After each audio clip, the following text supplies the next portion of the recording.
Hey y'all, welcome back to Harmon Homestead. The heat is awful outside, so I came inside. We're going to do another Are You Prepared video.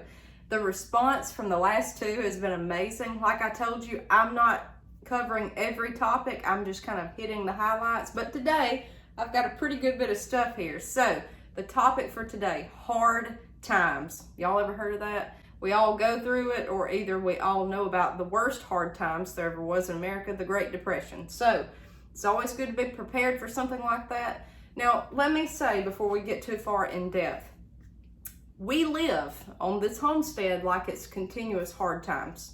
We could live even more frugally, but we try to live in a mode of hard times. And the reason being is during hard times, people have to be self-sufficient, self-reliable, and self-sustainable. You have to be. So you need to get in that mindset, okay? If you're wanting to be prepared for hard times, the more you can pull back from trying to buy something somewhere, you're in better shape. We are not 100% sustainable. We still have to buy stuff, but we're a whole lot better off than we were, okay? So just say something happens, there's just bad, hard times. It may be right around the corner. It may never happen again. Who knows? You make that call, okay? The first thing that I would do, guys, you're gonna have to get out some pen and paper, and you're gonna have to figure out what your finances are. Just pen and paper and go. That's the first thing. You need to see what you have and what you owe financially, because hard times, either you're not making money, you can't afford what's out there, or either it's not available to buy. It's going to be one of the three things, okay? It's going to have to do with money, always. What I'm talking about, financial hard times, okay? Like a recession, depression. I'm really getting into more like depression stuff because that's how we live. Figure out what you have. Next, cash. Do you have cash on hand? Always. I have cash on hand, okay? That's me. So that's a good thing to have. Sometimes you may go to the store and the ATM doesn't work, or the card reader. That happened to me last week. I had cash on hand. You need to keep cash on hand for something like that. Now, what if I had not had that? So always a good idea, to me personally, to have cash on hand. Secondly, do you have, and I'm talking about an extreme case, do you have anything to barter? Look up items to barter. Think of your favorite thing somebody would want if there was a crisis. You can look up a list, you can kind of figure it out, but it would not be a bad idea to have something like that. But if you get it, I sure wouldn't go advertise it, because you don't want everybody knocking on your door trying to get whatever you got to barter. But that's a thing. And people live still today in a bartering mode. That's like the Amish. They barter their goods. They barter their vegetables they grow. And we used to do that even here in rural Alabama, but it's just faded away because, y'all, we're in a disposable society, okay? Everything's just throw away and go buy something else. You don't have to really work for what you have anymore. Just as far as food, okay? Take that for example. You don't have to go out and sweat and toil over growing a cantaloupe. You just go buy one at the store. It means more to you when you have to get out here and do it by hand and worry over it and have to be patient with it for 90 to 100 days. It's a whole different ball game. So hard times, that's why I say we kind of live in hard times. We want to do it by hand, manually, on our own. Next, do you grow your own food? This is vitally important. Food was our biggest bill. We did not have a mortgage payment though, but groceries are awful and they just keep going up. So, do you grow your own food? This bowl right here, I don't know, the pack of seed was $3, so you can do the math, and I'm getting a bowl full every 2 days, all summer. So you can do the math. This is so much cheaper, guys. Do you grow your own food? If you don't, start now if you can. If you have land, buckets, whatever, growing your own food. Now, do you have any food put back in your house. And what I mean by that is, just say it's wintertime and something happens. It's wintertime and you need to be able to grow your own food, but you can't. Do you have food canned? That's why we preserve our own food. Now, you can freeze it in freezers if you can't can, but if you're growing your own food, you're gonna have it put back on shelves ready to go. Okay, that's what you do with your harvest. If you can't, do you have any extra food supply? We do, even though we grow all of our own food. This is refried beans. I don't grow these beans to do this, so I go buy it. They're cheap, I can put it on the shelf, and it gives a little bit of diversity. But the main thing, guys, growing your own food will eliminate so many bills. If you're growing in a raised bed, a pasture garden, I'm a huge proponent for raised bed gardening because, or backyard gardening, you can kind of predator proof it a lot better than if it was a mile away. So growing your own food will help. You're starting to notice a little pattern here. It's kind of like things that people did in the Great Depression. That's what we do. This is a lifestyle. That's why you have to be prepared for hard times, because you can't do this overnight. You have to learn what you're doing. Another reason why you would want to grow your own food, if it's hard times, you're not going to want to run to the grocery store every day. You won't have the money to buy. If it's hard times, or it may not be on the shelf. So growing your own food gives you more freedom as to your pocketbook, everything. It gives you your own income, but it's not money, but it is still goods. You're supporting and sustaining yourself. So again, you're not going to want to go get a hamburger every night at a fast food joint if it's bad times. That's going to be a rare treat. Now, when you grow your own food, I have one of my favorite worn out cookbooks here. Guys, you need to learn how to preserve it, but you also need to learn this. A lot of people don't like this part. You need to learn how to cook. If you find old cookbooks, they have like 5 ingredients or less for half of the recipes. I can open this one here, and this one's from the 80s. A lot of these ingredients, they've been passed down in these recipes. It's simple, like squash casserole, squash, cheese, maybe some milk, butter, onion, Ritz crackers on top. I can quote the recipe to you because it's the same thing over and over. It's an old, simple, tried and true recipe. You can grow the squash. Now, we don't have dairy here, but you can look for recipes that incorporates the food you grow, or very simple, like buttermilk pie. Something simple. In the Great Depression, they were limited on sugar and all of that. Either they couldn't afford it or it was not available, so they had to make do. When you look for older recipes, those recipes have very limited amounts of those ingredients because they had to make do. You can look up Great Depression recipes, but try to use less ingredients. Why? Because it saves money, okay? Or this stuff may not be available. If you're living high on the hog right now, go try to cook some of this and see if you can. See if you can make your own pie crust dough. See if you can bake a cake. See if you can bake a cake with what you have in your kitchen right now and nothing else. Can you bake a cake without using a pre-boxed cake mix? That's what I'm saying. Get out now and try to do this stuff. I'm not saying some fancy fruit cake. I'm saying a plain, just like chocolate cake. Can you do that? Cooking is essential because you're going to end up having to do it. Whether it's hard times, good times, bad times, whatever kind of times, you're going to have to cook. Look for old recipes, cook now. Next, guys, I collect Pyrex. I love it. Glass lids, okay? Vintage Pyrex. We don't use tinfoil, not much. My husband will get it because he likes it, but I am trying to not use anything disposable. That's living like hard times. Now, it's a pain to have to wash all this. I get it, but it's better than buying rolls and rolls and rolls of aluminum foil, or even the plastic lid that you could use, but I just like the old Pyrex with the glass. But anything that is reusable. This kind of has to go with food. You're gonna have to put your food even in the fridge or on the counter somewhere. Quit using plastic bags. Quit using tinfoil. We have paper towels for emergencies. I do use these with canning. a little bit, but these are for emergencies or puppy accidents in the house, but that's why we have these. I use these when I hatch chicks, put on top of the brooder plate so they won't get nasty, okay? Otherwise, we try not to buy paper towels. It's disposable. What do we have? I told you in the last video, kitchen dish towels. You cannot go wrong. You cannot go wrong. Go get however many of these. You cannot go wrong. I go through at least 10 a day.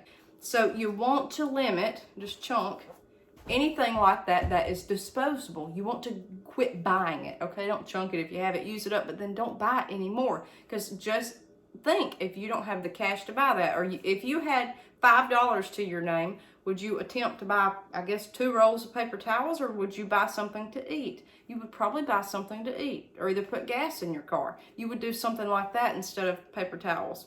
So kind of, you know, think about that kind of stuff, guys. Think about it. Anything reusable. Homesteaders and people that went through the Great Depression, those people are your original recyclers.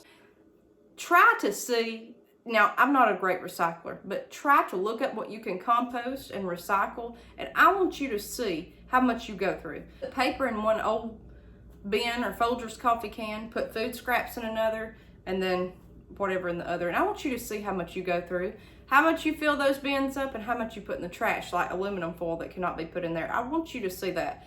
If you will try to do that for 1 week, you'll see how much you're buying and wasting. That is a big eye opener. Every food scrap, don't put it in the trash. Put it in a bin and see. Then you can put it in the trash if you don't have animals to give it to. That right there will open your eyes. Are you wasting food?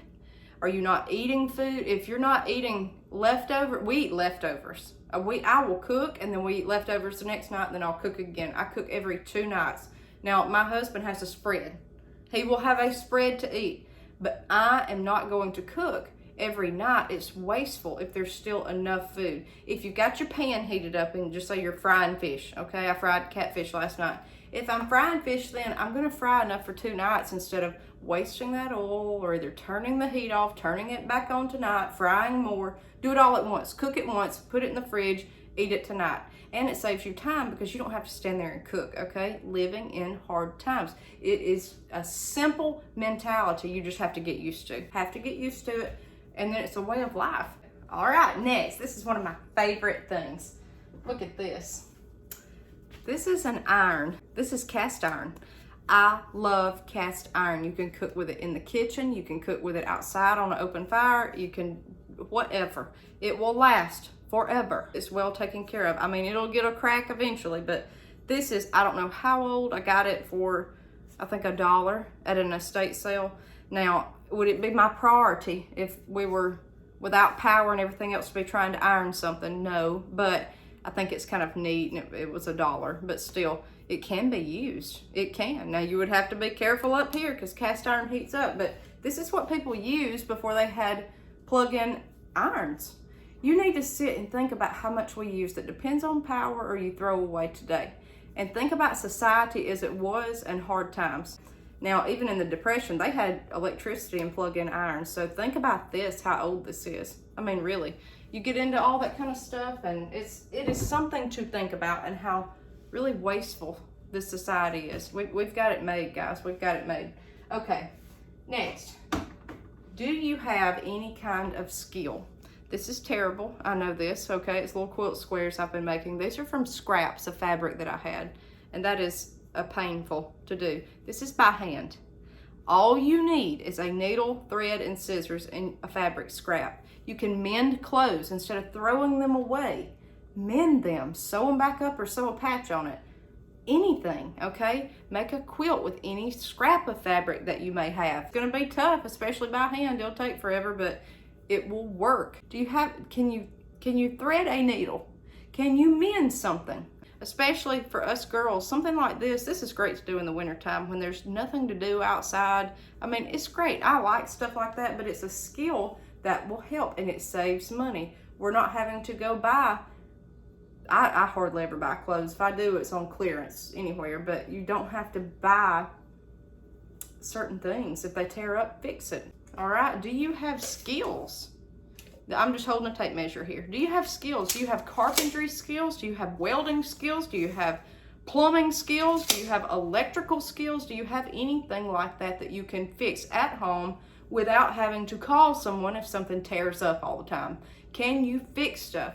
Usually if you can fix one thing, you can't really do the rest. I know my husband, he can do certain things, but he can't do others.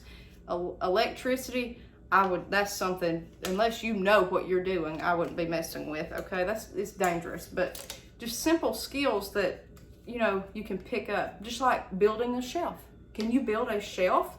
Do you have lumber? I'm not even gonna get into milling lumber and all that, but can you do that? Can you hammer a nail? Can you use a screwdriver? Can you do these things? A lot of people cannot. You know, I like to fix stuff around the house all the time, so I'll just get the hammer out and some nails and I'll just start doing stuff.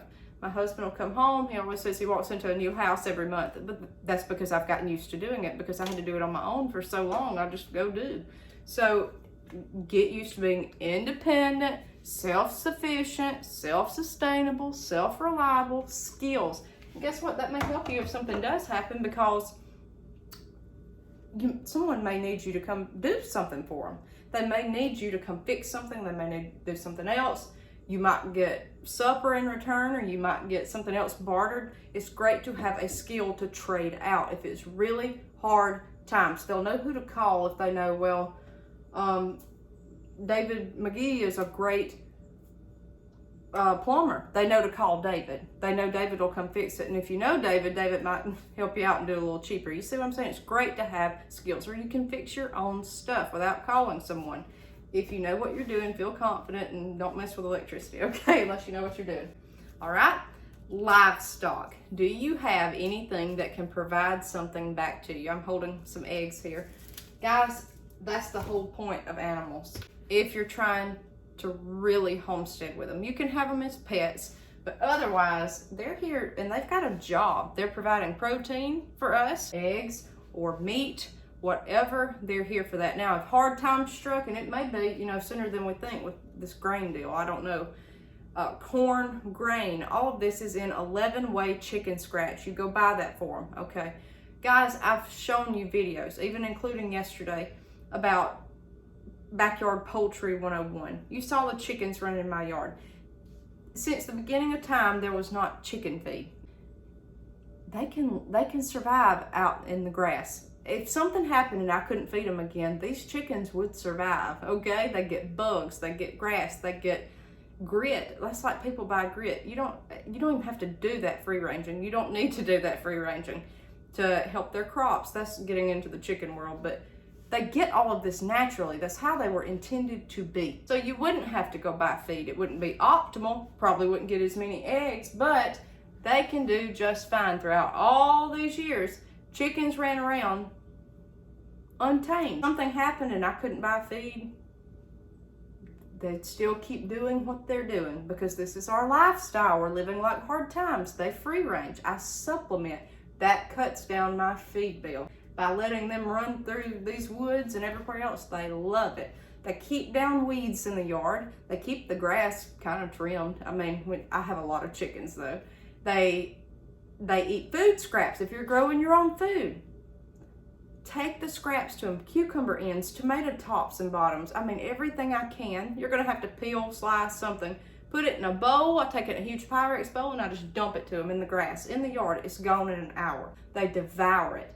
That's being sustainable. So don't worry about feed. Don't worry about stuff like that. Get them used to living off the land. Last but not least, hard times.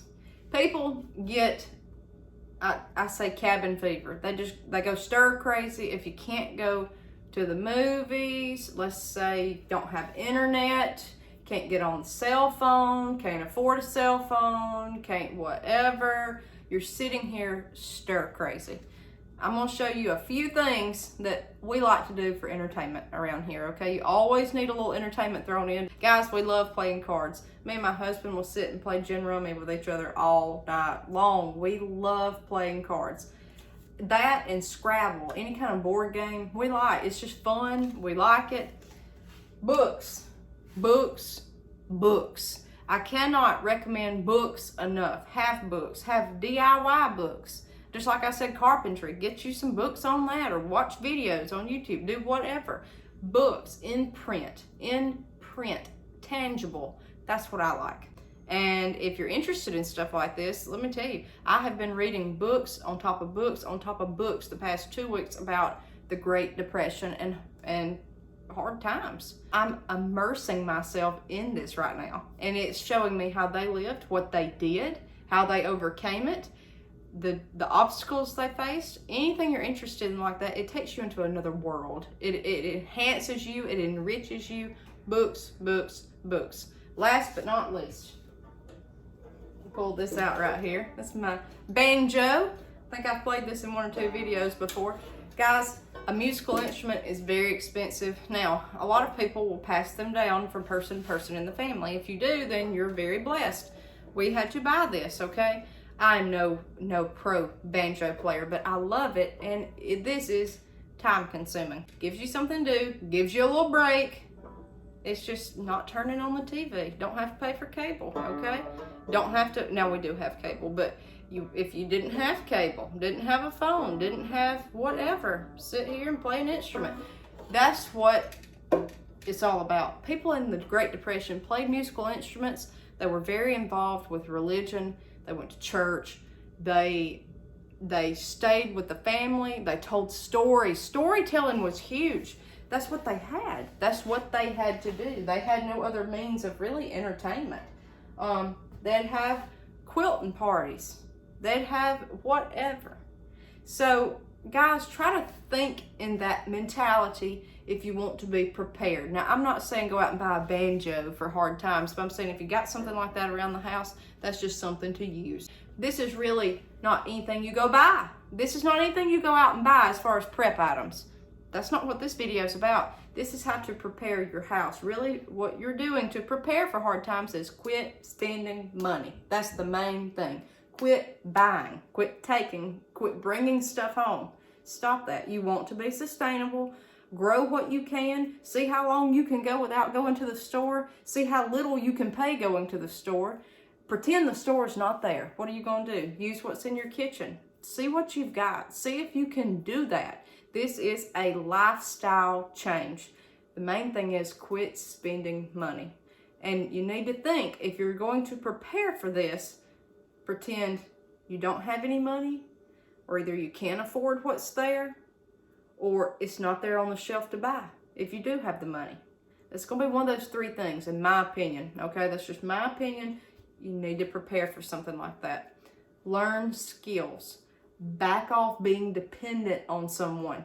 That's how you prepare for hard times. Nothing out to go out and buy. Nothing to tell you. Nothing to tell you in this video about that. It's what you don't have to buy, okay? We will see you guys next time on Harmon Homestead.